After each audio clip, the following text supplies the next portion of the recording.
coming up on UCF Nightly News. Learn how UCF ranks as one of the top schools in the nation for online programs. Find out how an organization is teaching students how to reduce food waste and live sustainably. Plus, learn the latest details in the efforts to pass the Mia Marcano law.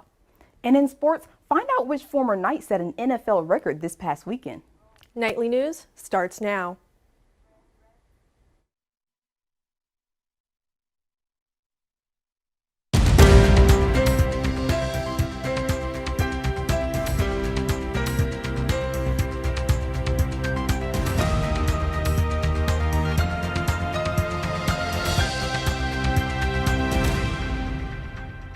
Good afternoon and welcome to UCF Nightly News. I'm Kristen McKay. And I'm Skylar Shepard. Today is Friday, January 28th, 2022.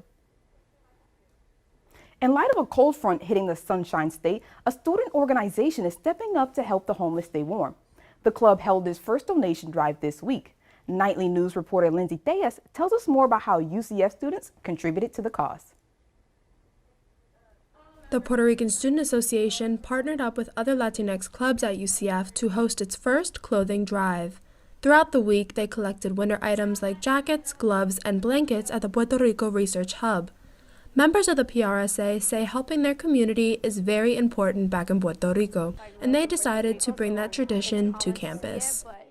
I think it's even harder during this time that it's so cold, and I wanted to make a change about it. I wanted to help them in any sort of way that we could. So I decided to do the donation drive. About 3,000 people are experiencing homelessness in the Orlando area, according to the Coalition for the Homeless. The Puerto Rican Student Association collected warm clothes this week to help them get through the colder weather.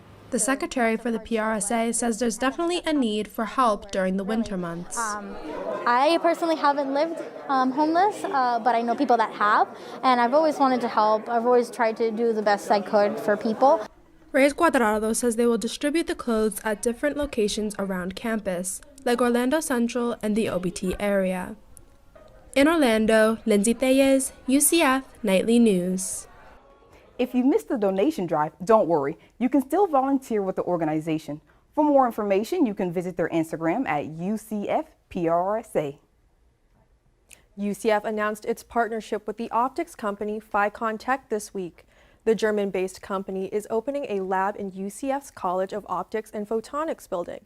Ficon Tech is a leader in international optics. Students will be able to access the lab for tests and experiments. Wellness and Health Promotion Services whipped up their first kitchen demonstration of the semester. Fresh U teaches students how to incorporate fruits and vegetables into their diets and reduce food waste.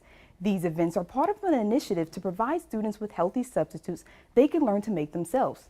Part of Fresh U's service include Fresh U to Go, an on-campus pantry stocked with healthy treats that Knights can take with them free of charge. Fresh U to Go is open to all students 3 days a week on the first floor of the RWC. In the midst of the COVID-19 pandemic, hospitals around the country are experiencing a shortage of nurses.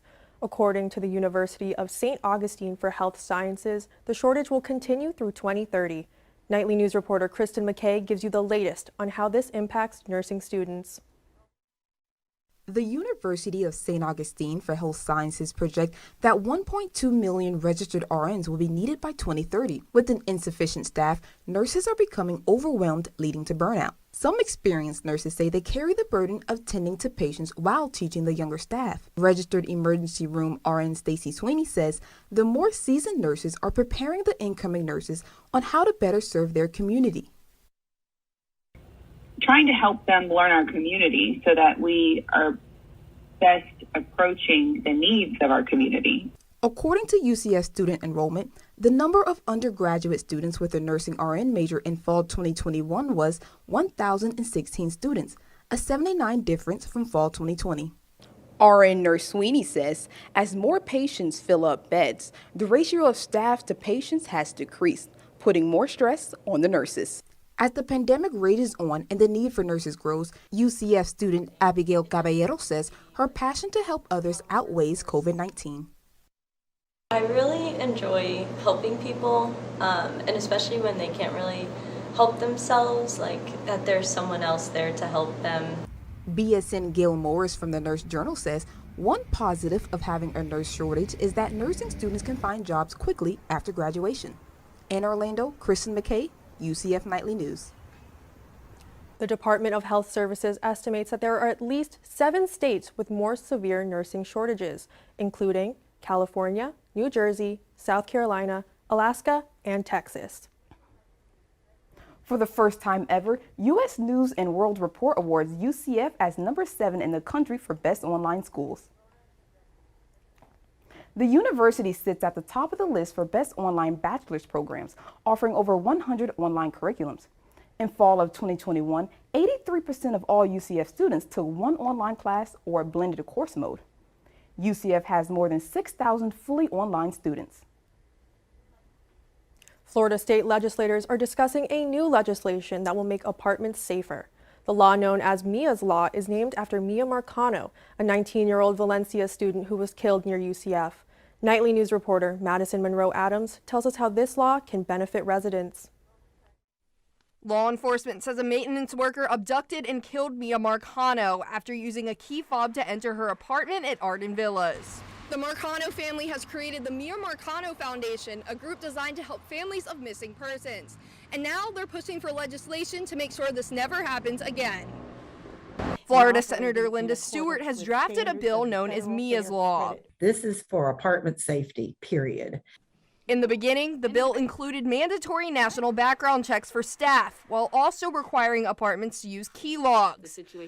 But the House committee has stripped the bill, making a watered-down version that only requires staff to give 24 hours notice before entering apartments. Senator Stewart says all elements need to be included in this bill. We need emails to go out to the committee members on the House side to ask them to come as close to the Senate bill as they possibly can. Stewart says the bill would keep over 2.8 million Florida tenants safe, and one of them is Paige Bridges, who lives at Arden Villas.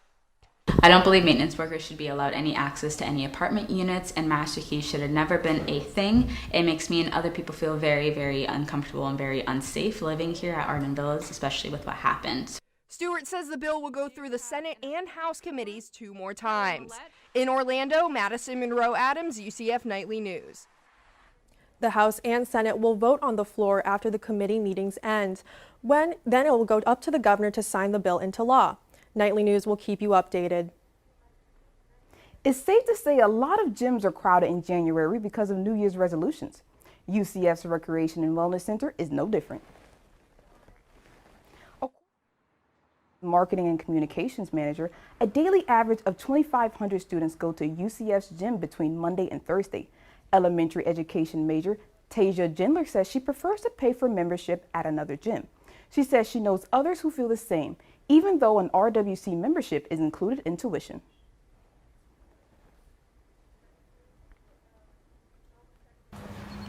I definitely know more people who go to other gyms than go to the RWC. I actually know very few people who go to the RWC.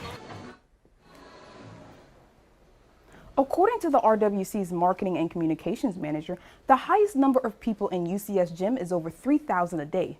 Gendler says she thinks there might be less people coming to UCF's gym once January ends. Nightly News will keep you updated on the RWC's numbers. Speaking of fitness, I'm thinking about going on a light jog around campus later. Kaysen, what's our weather looking like? Well, Kristen, it's going to continue to be a muggy day. Tonight, the low will be 37 degrees with the wind chill going as low as 30. So you might want to postpone that run. Everything should clear up tomorrow. There's no expected rain, but it'll be the coldest day of the week. The wind chill will be a brisk 29 degrees early morning tomorrow. By the afternoon, the high will be around 49 degrees heading into next week. It's expected to remain cold and clear until Tuesday, but it'll heat up again. So we'll get a break from the jackets for a bit. Skylar and Kristen, back to you. Thanks for that update, Kaysen. After the break, learn how unicycling has brought a group of students together. Plus, I'll show you how artists and athletes came together to showcase their talents. And see how one club is providing a safe space for students to express themselves.